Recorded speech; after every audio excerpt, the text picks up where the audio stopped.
There is no Gotham Knights without Batman Family. The fans trust us to be true to the universe. They also want to be surprised. Really, everything is new. Batman Family means different things to different people. We have chosen to explore the theme of found family within the context of Batman Family. There's been a big fracture in the Batman family. They're at odds at each other, they're fighting, they're not a cohesive group. They've never had the chance to work together because they've all been working fairly independent with the exception of Robin. As you progress through the entire game, you're gonna see this gradually change. Move. I'm gonna solve this case my way.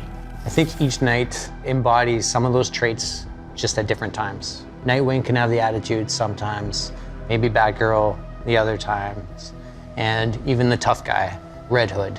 You know, he can be the more passionate one at times. But the one thing they all share is that drive to become the next Knight.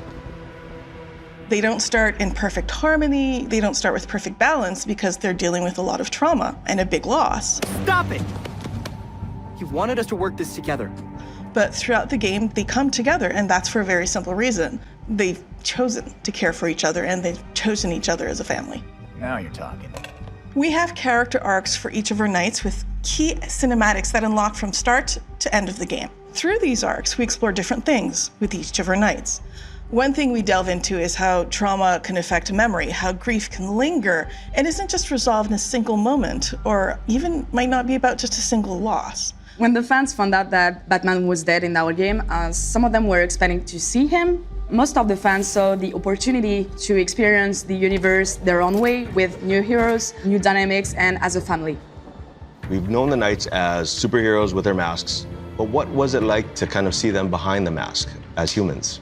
When we look at the way each Knight was designed, we took a cue from our comic book roots. You know, we did some pretty classic shape language design. For example, Red Hood, blocky, square, tank-like.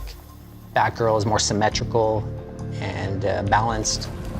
Robin, lower, lighter, stealthy. And Nightwing, agile, angular, sharp. By having that kind of shape language, it not only helps us develop the way the characters look, but it also goes on to support how the characters move in animation. The team put a lot of effort in making every character really special, with emotional ways to react to situations. Every character has its own path. We worked with Wilson and the cinematics team to make sure that we could showcase their progression, not just in the things they say, but also in what they do. We wanted to create a custom experience for the player and for the viewer to kind of see that they're going to structurally have the same scene, but they're going to see that scene with their own flavor depending on who they play. Clear out now. You'll regret it. Having a very solid foundation with the performance of the actors was critical because we got that nice base level. Once we take that, we actually bring it with the animators to kind of fine-tune and really improve everything, bring those facial emotions, putting their take on it. And this is something that we really wanted to make sure that we got it right. In the Belfry, we see the Knights as humans, as young people talking to each other, having a life, wearing more contemporary, normal clothes. And that's a big contrast to how they look as Knights. Belfry Clock Tower is actually where the four of them establish their base of operations, which is essentially their version of the Batcave.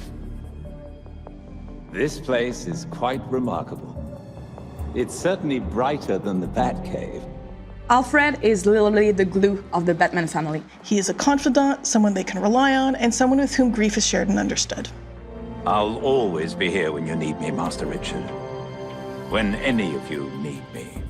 Previously, Alfred had to really manage Bruce by himself. Now fast forward to Gotham Knights, now he has four versions of Bruce that he has to manage. He is steady and endlessly reliable, but he also will not put up with anyone's nonsense. Alfred's fatherly. He's tough, he's caring, he's stoic. We took a pretty old school approach, iterating on sketches and sculpts until we found something that really resonated with us emotionally.